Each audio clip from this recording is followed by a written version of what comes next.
damage is not going to be able to be undone? Casey, right now, we are not able to do the things we would normally be doing to support our people, and we're in the midst of a crisis. So I'm talking about hospitals that have been week to week on whether we even had enough of the personal protective equipment for our healthcare workers.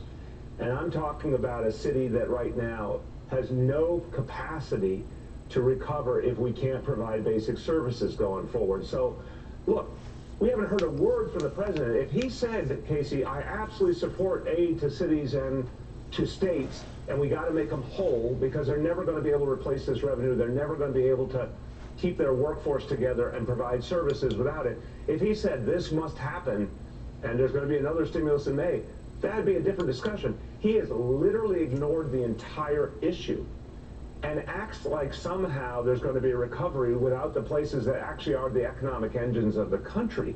I mean, it's just an absolute disregard for his responsibilities. So, Casey, I understand the legislative process goes up and down, but my problem is the Senate Republicans will not move if they don't hear Donald Trump's voice, and he's absolutely silent on what's happening to our cities and our states right now. We're bearing the brunt.